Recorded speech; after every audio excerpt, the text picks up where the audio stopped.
বেইজিংয়ের বিনিয়োগে উল্টে গেল খেলা। শক্তির নতুন মঞ্চে দাঁড়ালো ইরান। মঞ্চটা যেন আগেই তৈরি ছিল।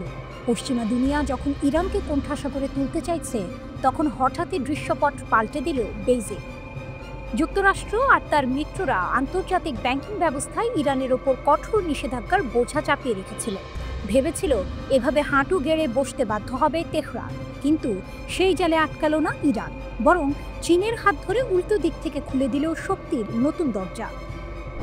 মধ্যপ্রাচ্যের মেহের নিউজ জানিয়েছে, ইরানের বুশেহর প্রদেশে এক বিশাল সৌর বিদ্যুৎ প্রকল্পে প্রায় 70 বিলিয়ন মার্কিন ডলার বিনিয়োগ করেছে চীন।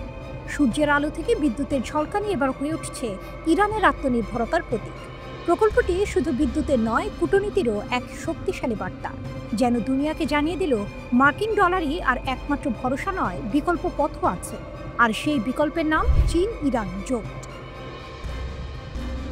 কাহিনীর মোড়টা আরও নাটকীয়। আমেরিকার অভিযোগ, বেইজিং নাকি তেহরানের শ্যাডো ফ্লিট বা ছায়া তেলবাজি জাহাজের মাধ্যমে গোপনে তেল কিনছে।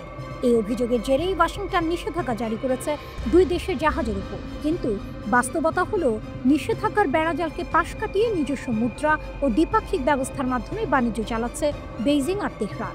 ট্রাম্প প্রশাসনের চোখ রাঙানি তাই আজ বেইজিংয়ের কাছে একরকম ব্যর্থ নাটকের মতো। ইরানের নবায়নযোগ্য খাত। দেশটিতে ইতিমধ্যে 750 মেগাওয়াট ক্ষমতা সম্পন্ন সৌর প্রকল্পের কাজ চলছে, যার লক্ষ্য ধাপে ধাপে 2000 মেগাওয়াট উৎপাদন। ভাবুন তো, যে দেশকে শ্বাসরুদ্ধ করে দিতে চাইছে পশ্চিমারা, সেই দেশই এখন সূর্যের আলোয় গড়ছে নিজের শক্তির সাম্রাজ্য। কিন্তু শুধু বিদ্যুৎ নয়, খেলাটা আরও গভীর। ইরান চীনের মধ্যে রয়েছে 25 বছরের প্রতিরক্ষা চুক্তি। এর অন্তরালে জ্বালানি সরবরাহের বদলে চীনের কাছ থেকে ব্যালিস্টিক ক্ষেপণাস্ত্রের জন্য প্রয়োজনীয় প্রযুক্তি ও রসদ জোগাড় করছে তেহরান। অর্থাৎ সূর্যের আলোয় আলোকিত হচ্ছে শুধু বিদ্যুতের গ্রিড নয়, শক্তির মেরুদণ্ড। এখানেই মার্কিন প্রেসিডেন্টের কপালে ভাঁজ পড়ে, কারণ চীনের সাথেও যুক্তরাষ্ট্রের সম্পর্ক আজ ঝড়ো হাওয়ার মতো। উচ্চ শুল্ক, নানা নিষেধাজ্ঞা আর বাণিজ্য যুদ্ধের উত্তাপের ভেতরে যখন ওয়াশিংটন বেইজিংকে ঠেকাতে ব্যস্ত, তখন সেই চীনই ইরানের কানে ফিসফিস করে বলছে, চলো আমরা অন্য রাস্তা তৈরি করি। দৃশ্যটা যেন একেবারেই স্পষ্ট। এক পাশে ওয়াশিংটনের নিষেধাজ্ঞার হুইসেল, অন্য পাশে বেইজিং তেহরানের হাতে আঁকা নতুন রুট ম্যাপ। এক পাশে ট্রাম্পের চোখ রাঙানি, অন্য পাশে ইরানের বুশেহরে উজ্জ্বল সূর্যের হাসি। গল্পের হুক এখানে, যে ইরানকে ভেঙে ফেলার স্বপ্ন দেখেছিল পশ্চিমারা, সেই ইরানই আজ নতুন প্রযুক্তি, নবায়নযোগ্য শক্তি আর ক্ষেপণাস্ত্র সক্ষমতার সমন্বয়ে হয়ে উঠছে মধ্যপ্রাচ্যের অদম্য শক্তি। আর টুইস্ট, খেলার ছকটা বদলেছে। মার্কিন ডলারকে পাশ কাটিয়ে তৈরি হয়েছে এক নতুন অর্থনৈতিক বলয়। বিদ্যুতের আলোয় আলোকিত সেই বলয়ে দাঁড়িয়ে ইরান যেন ঘোষণা করছে, আমাদের হারানো যাবে না।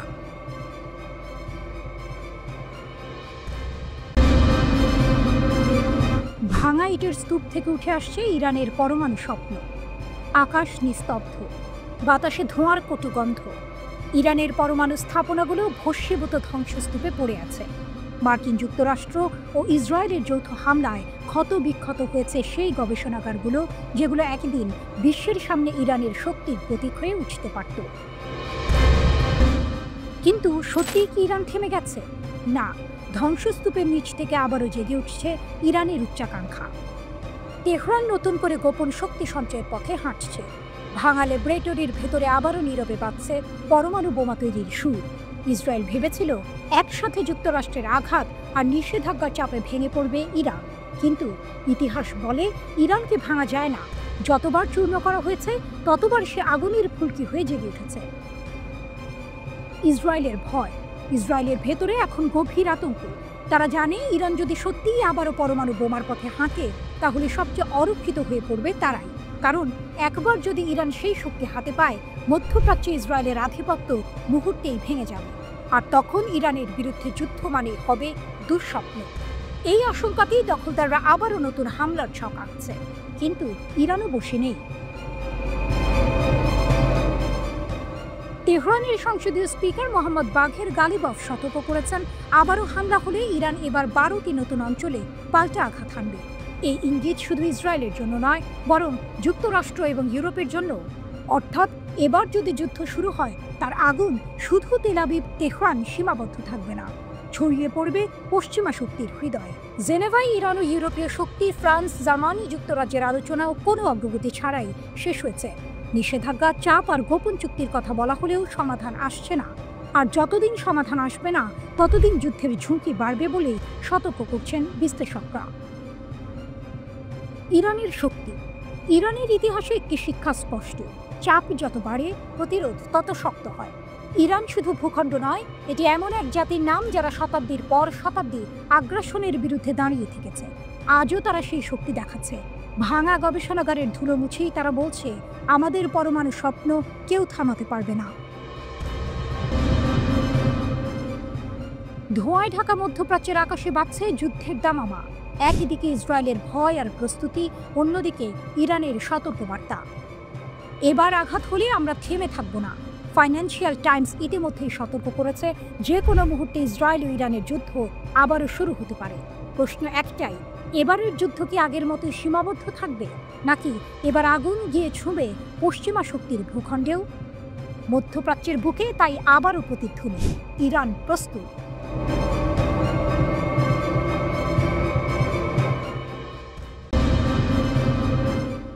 দ্বিতীয় ইরানে রূপ নিচ্ছে ইয়েমেন। ইয়েমেনি সশস্ত্র বাহিনীর আঘাতে দুশ্চিন্তায় ইসরায়েল। আকাশ শান্ত ছিল, কিন্তু সেই শান্তির আড়ালে জমে উঠছিল ঝড়। 22 আগস্টের গভীর রাতে তেলাবিবের আকাশ হঠাৎই চিরে গেল এক প্রচণ্ড বিস্ফোরণে। মুহূর্তে আলো ঝলসে উঠল শহরের অন্ধকারে, কেঁপে উঠল গোটা নগরী।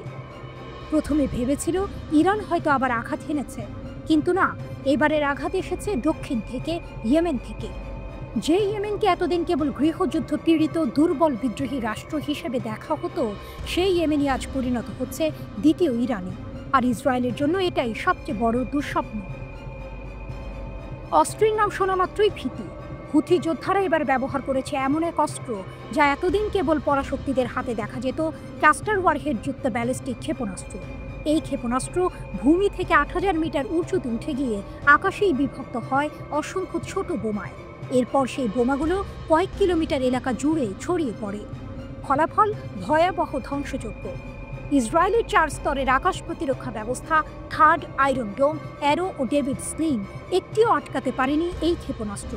আকাশে নয়, মাটিতে নয়, শহরের মাঝখানে বিস্ফোরণ হয়ে গেছে। ইসরায়েল ভেবেছিল তাদের প্রতিরক্ষা প্রযুক্তি পৃথিবীর সেরা, কিন্তু ইয়েমেন প্রমাণ করল তাদের কাছে এখন এমন অস্ত্র আছে যা এই সব প্রতিরক্ষাকেও অকার্যকর করে দেয়। এটা শুধু বিস্ফোরণ নয়, এটা ছিল এক ঘোষণা যে ইয়েমেন আর কেবল গেরিলা যোদ্ধার আস্তানা নয়, তারা এখন আধুনিক প্রযুক্তি হাতে সজ্জিত এক ভয়ঙ্কর সামরিক শক্তি।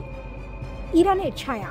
বিশ্লেষকরা বলছেন, ইরানের হাত ছাড়া ইয়েমেনের হাতে এই অস্ত্র আসা অসম্ভব। কারণ এর আগে কেবল যুক্তরাষ্ট্র, রাশিয়া, চীন আর ইরানের কাছে এই প্রযুক্তি ছিল। মাত্র 12 দিনের সংঘাতে একই ধরনের অস্ত্র ব্যবহার করে তেহরান ইসরায়েলকে কাঁপিয়ে দিয়েছিল।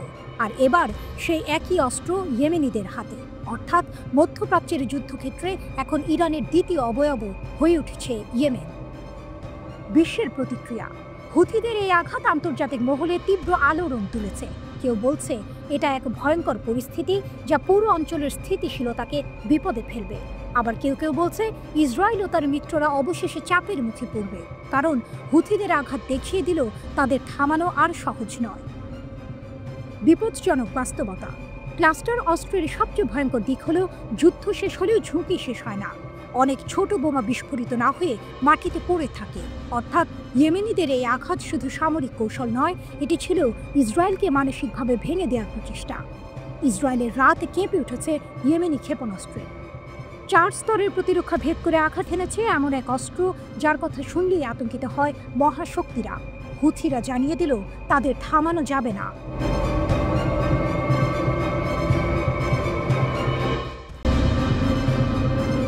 ইরানের ক্ষেপণাস্ত্রে ভেঙে গেল ইসরায়েলের অজেয় ভাবমূর্তি। রাতের আকাশে হঠাৎই আগুনের ফুলকি।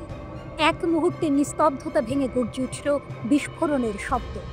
ইসরায়েলের সামরিক ঘাঁটির বুক চিরে গিয়ে পড়েছিল ইরানের ক্ষেপণাস্ত্র, একেবারে নিখুঁত নিশানায়।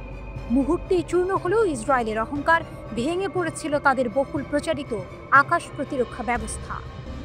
যে ইসরায়েলকে এতদিন অজেয় ভাবা হতো, সেই দুর্গই এখন ধুলোয় মিশে যাচ্ছে ইরানের হাত ধরে। ইতিহাস যেন লিখে দিল নতুন সমীকরণ। ইসরায়েল দুর্বল, ইরান অদম্য। ইরানের ঘোষণা। এই চমকপ্রদ তথ্য জানালেন ইরানের প্রতিরক্ষামন্ত্রী ব্রিগেডিয়ার জেনারেল আজিজ নাসিরজাদে। তার কণ্ঠে ছিল দৃপ্ততা। আমাদের দেশীয় প্রযুক্তিতে তৈরি উন্নত ক্ষেপণাস্ত্রই ইতিহাস গড়েছে। আমরা শুধু প্রতিরক্ষা করি না, আমরা প্রতিপক্ষকে পরাস্ত করতেও সক্ষম। ইরানের সংসদ ও প্রতিরক্ষা কর্মকর্তাদের উপস্থিতিতে এক বৈঠকে তিনি আরও স্পষ্ট করেন, এই যুদ্ধ প্রমাণ করে দিয়েছে ইসরায়েল মোটেও অজেয় নয়, বরং আঞ্চলিক সমীকরণের মূল চালিকা শক্তি হয়ে উঠছে ইরানের আধুনিক ক্ষেপণাস্ত্র প্রযুক্তি। ইসরায়েল ভেবেছিল পশ্চিমা সহায়তায় তাদের প্রতিরক্ষা ব্যবস্থা অটল, কিন্তু বাস্তবতা অন্য কিছু বলছে। ইরানের হামলায় কার্যত ভেঙে পড়েছে সেই সব প্রতিরক্ষা বুদ্ধ। যুক্তরাষ্ট্র, ইউরোপ সব মিলিয়েও তারা রক্ষা করতে পারেনি ইসরায়েলের আকাশ। অর্থাৎ কথিত অবৈধ ইসরায়েল আসলে এক দুর্বল বাস্তবতায় দাঁড়িয়ে আছে। 13 জুন ইসরায়েল আক্রমণ চালায় ইরানের উপর। মাত্র 12 দিনের আগ্রাসনে প্রাণ হারায় 1000-এরও বেশি মানুষ। এর কিছুদিন পর 22 জুন যুক্তরাষ্ট্র সরাসরি যুদ্ধে নেমে ইরানের 3টি পারমাণবিক স্থাপনায় বোমা বর্ষণ করে। কিন্তু পাল্টা জবাবে খেলা ঘুরে যায়। ইরান এমন শক্তি প্রদর্শন করে যা হতবাক করে তোলে ইসরায়েল ও যুক্তরাষ্ট্রকে। অবশেষে তারাই বাধ্য হয় যুদ্ধবিরতির আহ্বান জানাতে। ইরানের শক্তি। আজকের ইরান আর আগের মতো নয়। দেশীয় প্রযুক্তি, আধুনিক ক্ষেপণাস্ত্র আর দৃঢ় প্রকল্পে তারা গড়ে তুলেছে নতুন বাস্তবতা। ইরানের সংসদ সদস্যরা সশস্ত্র বাহিনীর সাফল্যের ভূয়সী প্রশংসা করেছেন। তারা প্রতিশ্রুতি দিয়েছেন সামরিক প্রযুক্তির প্রতিটি অগ্রগতিতে থাকবে অব্যাহত সমর্থন। ইরান তাই কেবল প্রতিরক্ষায় সীমাবদ্ধ নয়, তাদের ক্ষেপণাস্ত্র এখন প্রতিপক্ষের অহংকার ভেঙে দেওয়ার হাতিয়ার। ধ্বংসস্তূপের ভেতর দাঁড়িয়ে আছে এক নতুন বার্তা, ইসরায়েল মোটেও অজেয় নয়। ইরানের প্রতিরক্ষামন্ত্রী স্পষ্ট করে দিয়েছেন, যদি আবারও সীমান্তে আগ্রাসন চালানো হয় তবে সেই জবাব আসবে আধুনিক ক্ষেপণাস্ত্র থেকে। এমন জবাব যা মুহূর্তেই ধুলোয় মিশিয়ে দিতে পারে প্রতিটি দুর্গ, প্রতিটি গর্ব। ইরানি সেনাবাহিনীর মুখপাত্র ব্রিগেডিয়ার জেনারেল আবুল ফজল শেখারচি বলেছেন, জাতীয় ঐক্য, ইসলামী বিপ্লবের নেতা আয়াতুল্লাহ সাইয়েদ আলী খামেনির প্রজ্ঞাপন নেতৃত্ব এবং সেনাবাহিনীর শক্তি ইসরায়েলি আগ্রাসনের বিরুদ্ধে 12 দিনের যুদ্ধে ইরানের বিজয়ের মূল উপাদান। তিনি আবারও স্মরণ করিয়ে দেন, আল্লাহর ওপর ভরসা, নেতার প্রজ্ঞাবান নেতৃত্ব, জনগণের সর্বাত্মক সমর্থন এবং সশস্ত্র বাহিনীর অক্লান্ত প্রচেষ্টা ছিল এই বিজয়ের প্রধান চালিকা শক্তি। সেনা মুখপাত্র আরও বলেন, ইরানের সশস্ত্র বাহিনী সর্বশক্তি দিয়ে দেশের জাতীয় সার্বভৌমত্ব ও ভৌগোলিক অখণ্ডতা রক্ষায় সর্বদা প্রস্তুত।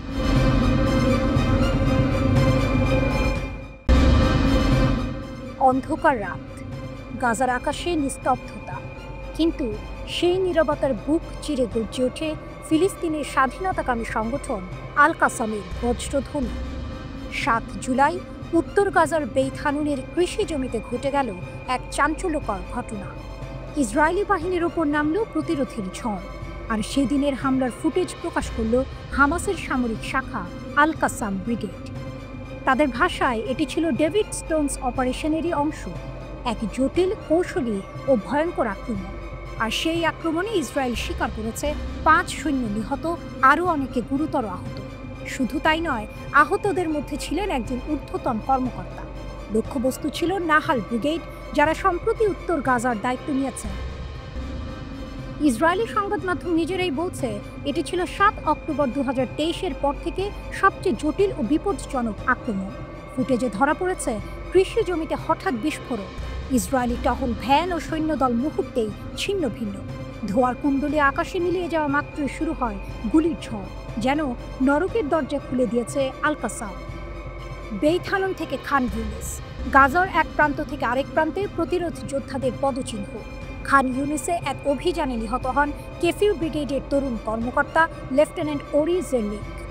মাত্র 20 বছর বয়সেই থেমে গেল তার যাত্রা। ইসরায়েলি বাহিনীর ভেতর কেঁপে উঠল হতাশার স্রোত। আল কাসাম ব্রিগেড থামেনি। গাজার আল জাইতুন পাড়ায় তাদের পরবর্তী আঘাত। উচ্চ বিস্ফোরক আইইডি দিয়ে দুটি ইসরায়েলি ট্যাঙ্কে আঘাত হানে তারা। বিস্ফোরণের পর উদ্ধারকারী দল এগোতেই আবার গর্জে ওঠে প্রতিরোধের অস্ত্র, যেন বার্তা, তোমাদের প্রতিটি পদক্ষেপে মৃত্যুর ছায়া। 22 আগস্ট বদর মসজিদের কাছে আরও এক নাটকীয় মুহূর্ত। মেরকাভা ট্যাঙ্ক থেকে বের হওয়া মাত্র এক ইসরায়েলি সৈন্যকে মেশিন গানের গুলিতে ঝাঁঝরা করে দেয় আল কাসাম। এক টান টান শ্বাসরুদ্ধকর দৃশ্য, যা ইসরায়েলি বাহিনীকে মনে করিয়ে দেয় গাজায় প্রতিরোধ সহজেই হার মানবে না। এ লড়াই একা লড়ছে না আল কাসাম, পাশে আছে আল আকসা ব্রিগেড ও আল নাসের সালাহ আল দিন ব্রিগেড। খান ইউনিসের উত্তরে তারা একসাথে মর্টার শেলে আঘাত হানে ইসরায়েলি সৈন্য ও সামরিক যানবাহনের উপর। আকাশ কেঁপে ওঠে গোলার বিস্ফোরণে। একইভাবে আল কুদস ব্রিগেডও ছড়িয়ে দিচ্ছে আতঙ্ক। তারা ব্যবহার করছে স্ট্যান্ডার্ড 60 মিমি মর্টার রাউন্ড, লক্ষ্য করেছে ইসরায়েলের সামরিক সরঞ্জাম। 21 আগস্ট আল কাসাম ও আল কুদসের যৌথ অ্যাম্বুশ ছিল আরও ভিন্ন মাত্রার। গাজা শহরের আল সুজাইয়া পাড়ায় বিস্ফোরক আর ট্যাঙ্ক বিরোধী শেলে উড়িয়ে দেওয়া হয় ইসরায়েলি সাজোয়া যান। ইসরায়েল বিশ্বকে বোঝাতে চেয়েছিল হামাস দুর্বল হয়ে পড়েছে, তাদের 90% শক্তি ধ্বংস। কিন্তু বাস্তবতা উল্টো। প্রতিদিনের হামলা, প্রতিদিনের ক্ষতি প্রমাণ করছে আল কাসাম এখনো অদম্য, অপ্রতিরোধ্য। প্রতিটি আঘাত যেন আরেকটি বার্তা, আমরা বেঁচে আছি, আমরা লড়ছি, আমরা জিতব।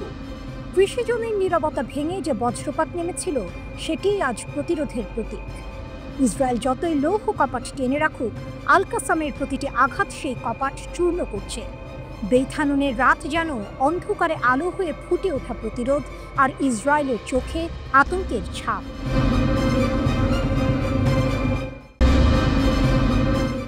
ইরানের ঝড়ে অভিযান, সীমান্তে মোসাদ এজেন্ট ধ্বংস, জব্দ আমেরিকান অস্ত্র।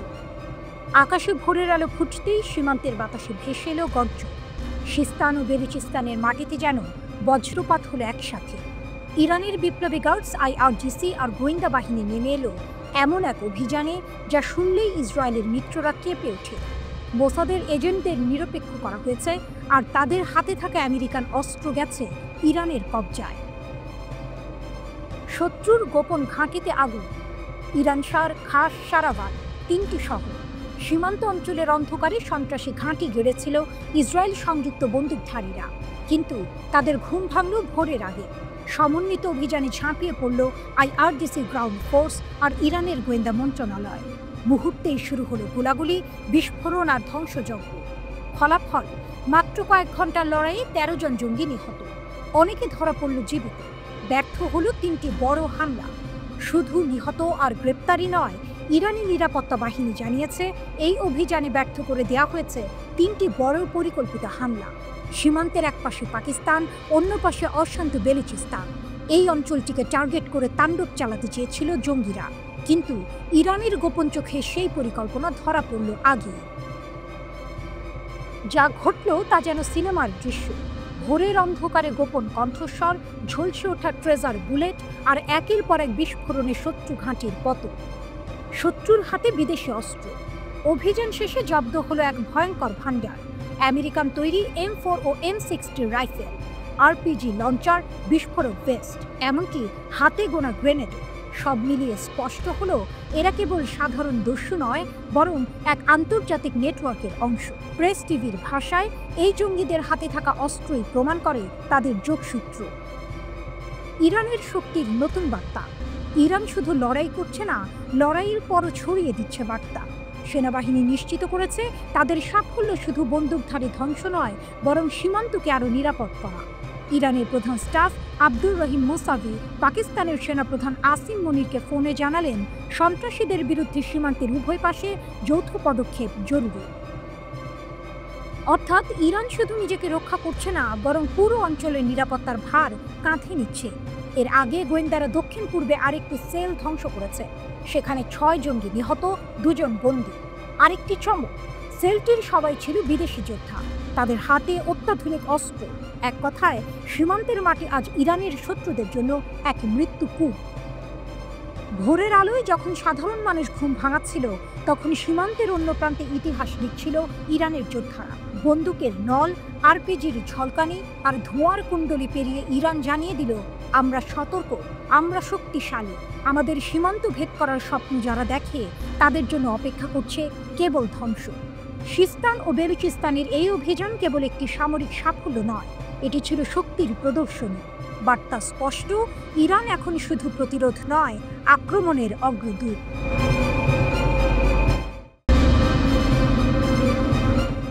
ইয়েমেনি ক্ষেপণাস্ত্র বনাম ইসরায়েল। রাত তখন গভীর। হঠাৎ ইসরায়েলের আকাশে বাজল সতর্কতার সাইরেন। জেরুজালেম, তেল আবিব, এমনকি অধিকৃত পশ্চিম তীর, চারপাশে ছোট ছুটি, আতঙ্ক আর অজানা ভয়। কারণ মুহূর্ত আগে ইয়েমেন থেকে ছুটে এসেছে এক মারাত্মক ক্ষেপণাস্ত্র। এটা কেবল একটি আক্রমণ নয়, এটা ছিল হুথি যোদ্ধাদের এক স্পষ্ট বার্তা, আমরাও শক্তি দেখাতে জানি। সতর্কবার্তা উপেক্ষা করে নতুন চমক। কয়েকদিন আগেই ইসরায়েলের প্রধানমন্ত্রী বেনিয়ামিন নেতানিয়াহু গর্জে উঠেছিলেন। তিনি ঘোষণা করেছিলেন হুথি সন্ত্রাসীদের খুব বেশি মূল্য দিতে হবে। সতর্কবার্তার সুর তখনও আকাশে ভাসছে, কিন্তু তার আগেই ইয়েমেনি ক্ষেপণাস্ত্র আবার ঢুকে পড়ল ইসরায়েলের আকাশসীমায়। ইসরায়েলি সেনারা বলছে তারা নাকি ক্ষেপণাস্ত্র প্রতিহত করেছে, কিন্তু আসল প্রশ্ন, প্রতিরক্ষা ভেদ করেই বা কত দূর এসে পৌঁছল ক্ষেপণাস্ত্র? আতঙ্কের ঢেউ দেখিয়েছে। প্রতিরোধ থাকলেও ইয়েমেনি আতঙ্কের ছায়া ক্রমশ দীর্ঘ হচ্ছে। আঘাতের জবাব আগুন দিয়ে। হুথিদের ক্ষেপণাস্ত্র নিক্ষেপের পরপরই ইসরায়েল চালালো তীব্র বিমান হামলা। লক্ষ্যবস্তু সানার প্রেসিডেন্ট প্রাসাদ, বিদ্যুৎ কেন্দ্র, জ্বালানি ট্যাঙ্ক। রাতের আকাশে আগুনের ফুলঝুরি, ধ্বংসস্তূপ আর ধোঁয়া। অন্তত 6 জন নিহত, 80 জনের বেশি আহত। কিন্তু এখানেই টুইস্ট। ইসরায়েল ভেবেছিল এই আক্রমণে হুথিরা দুর্বল হবে। বাস্তবে ঘটল উল্টোটা। ইয়েমেনি সশস্ত্র বাহিনী আরও ক্ষিপ্ত হলো, আরও দৃঢ় হলো। তারা ঘোষণা করল ইসরায়েলে পাঠানো প্রতিটি ক্ষেপণাস্ত্রই আমাদের প্রতিরোধের প্রতীক। ইয়েমেনি সশস্ত্র বাহিনীর শক্তি। 22 আগস্টের হামলায় হুথিরা প্রথমবারের মতো ব্যবহার করেছিল গুচ্ছ বোমা সজ্জিত ক্ষেপণাস্ত্র। এটা ছিল এক অভূতপূর্ব পদক্ষেপ। সামরিক বিশেষজ্ঞদের মতে গুচ্ছ বোমা শুধু বিস্ফোরণ ঘটায় না, বরং যুদ্ধক্ষেত্রে বিভ্রান্তি আর দীর্ঘমেয়াদী ধ্বংস তৈরি করে। এই এক আঘাতেই প্রমাণ হলো ইয়েমেনি যোদ্ধারা শুধু প্রতিরক্ষামূলক নয়, আক্রমণাত্মক সক্ষমতাও অর্জন করেছে। তাদের ক্ষেপণাস্ত্র এখন 1000 কিলোমিটার দূরের লক্ষ্যবস্তুতে আঘাত হানতে সক্ষম। আর এটাই ইসরায়েলের জন্য সবচেয়ে বড় দুঃস্বপ্ন। কল্পনা করুন দৃশ্যটি। রাতের আকাশে একের পর এক সাইরেন বাজছে। পরিবারগুলো বাংকারে আশ্রয় নিচ্ছে। ইসরায়েলি সেনারা আকাশে তাকিয়ে আতঙ্কে দেখছে অগ্নিশিখা। আর সেই মুহূর্তে 1000 কিলোমিটার দূরে সানার মরুভূমিতে দাঁড়িয়ে হুথি যোদ্ধারা ঘোষণা করছে, আমরা থামবো না।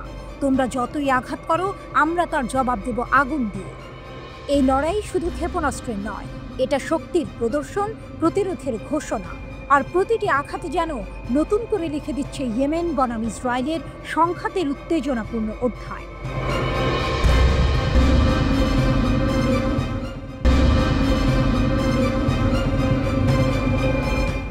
ইসরায়েলের 60,000 বনাম হামাসের 20,000। 2 বছর যুদ্ধ, বিলিয়ন ডলারের খরচ, হাজারো প্রাণহানি। তবুও হামাস টিকে আছে। ইসরায়েলের দাবি তাদের 90% শক্তি ধ্বংস করা হয়েছে, কিন্তু বাস্তবতা বলছে ভিন্ন কথা। গাজার অন্তরে আজও দাঁড়িয়ে আছে 20,000 সশস্ত্র যোদ্ধা। ভাঙতে না পারা প্রতিরোধ। যুদ্ধ শুরুর আগে ধারণা ছিল হামাসের যোদ্ধা সংখ্যা 30,000-এর কাছাকাছি। দ্য আটলান্টিকের সাম্প্রতিক রিপোর্ট বলছে এখনও অন্তত 20,000 যোদ্ধা মাঠে সক্রিয়। যুক্তরাষ্ট্রের গোয়েন্দারা জানাচ্ছে 2023 সালের যুদ্ধ শুরুর পর থেকে প্রায় 10 থেকে 15,000 নতুন যোদ্ধা যুক্ত হয়েছে হামাসে। একই সময়ে অনুরূপ সংখ্যক যোদ্ধা নিহত হয়েছে। এখানেই মোড়। ধ্বংসের দাবির মাঝেও আবার জন্ম নিচ্ছে নতুন লড়াইয়ের আগুন। অঙ্ক 2, ইসরায়েলের প্রস্তুতি সন্দেহের ছায়া। অন্যদিকে ইসরায়েল দাঁড়াচ্ছে এক বিশাল মোড়ে। গাজা দখলের পরিকল্পনা নিয়ে তারা নামাচ্ছে প্রায় 7,000 রিজার্ভ সেনা। 2 সেপ্টেম্বর থেকে শুরু হবে প্রথম ধাপের ডাক। 40 থেকে 50,000 সেনা ফিরবেন সামরিক পোশাকে। নভেম্বর, ডিসেম্বর, এরপর ফেব্রুয়ারি, মার্চে আসবে আরও 2 দফা ডাক। সব মিলিয়ে 1,30,000-এর মতো রিজার্ভ সেনা থাকবে মাঠে। তবুও প্রশ্ন থেকে যায়, সবাই কি যুদ্ধে নামবেন? রিপোর্ট বলছে তাদের অনেকেই মানসিক চাপে ভুগছেন। টাইমস অফ ইসরায়েলের এক জরিপে উঠে এসেছে প্রায় 40% সেনা মনে করছেন তাদের লড়াইয়ের মনোবল অনেক কমে গেছে। টুইস্টটা এখানে। বড় সেনাবাহিনী গড়েও ইসরায়েল ভেতর থেকে দুর্বল হয়ে পড়ছে। অঙ্ক 3, সেনাবাহিনীর সংকট। ইসরায়েলের স্থায়ী সেনাবাহিনী মাত্র 1,69,000। দ্য উইক জানাচ্ছে অন্তত আরও 10 থেকে 12,000 পূর্ণকালীন সেনার প্রয়োজন, যাতে সেনাবাহিনী অপটিমাল হতে পারে। এজন্য বছরে অতিরিক্ত 600 থেকে 700 জনকে নিয়োগ দেওয়ার চিন্তাও করছে তারা। তবুও হামাসকে দমন করতে এই শক্তি কি যথেষ্ট? 2 বছরের রক্তক্ষয়ী যুদ্ধই তার উত্তর দিচ্ছে। অঙ্ক 4, গাজার বুকে মানবিক বিপর্যয়। অঙ্ক 4, গাজার বুকে মানবিক বিপর্যয়। গাজার মাটিতে চলছে অন্য যুদ্ধ। আন্তর্জাতিক বিশেষজ্ঞরা ঘোষণা করেছেন গাজা এখন দুর্ভিক্ষের দ্বার প্রান্তে। হাজারো শিশু অপুষ্টিতে মারা যাচ্ছে। গাজার মানবিক সংকটকে আরও ঘনীভূত করেছে এই অবিরাম যুদ্ধ। আরেক করুণ অধ্যায়। প্রায় ৪৯ জন জিম্মি এখনো হামাসের হাতে রয়েছে বলে ধারণা। এর মধ্যে প্রায় ২০ জন জীবিত থাকার খবর পাওয়া গেছে। অঙ্ক ৫, বিশ্ব রাজনীতির চাপ। যুদ্ধকে কেন্দ্র করে ইসরায়েলের ভেতরেও চলছে রাজনৈতিক ঝড়। প্রধানমন্ত্রী বেনিয়ামিন নেতানিয়াহুর সরকার গাজা দখল পরিকল্পনা নিয়ে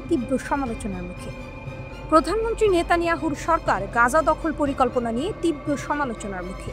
সাধারণ মানুষ থেকে শুরু করে বিরোধী রাজনৈতিক দল সবাই প্রশ্ন তুলছে, এই যুদ্ধের শেষ কোথায়? যুদ্ধের ময়দানে একপাশে ইসরায়েলের ৬০,০০০ সেনা, অন্য পাশে হামাসের ২০,০০০ যোদ্ধা। কাগজে কলমে হামাস হয়তো দুর্বল, কিন্তু বাস্তবের লড়াইয়ে তাদের অস্তিত্ব এখনো ইসরায়েলের জন্য এক অমোঘ দুঃস্বপ্ন।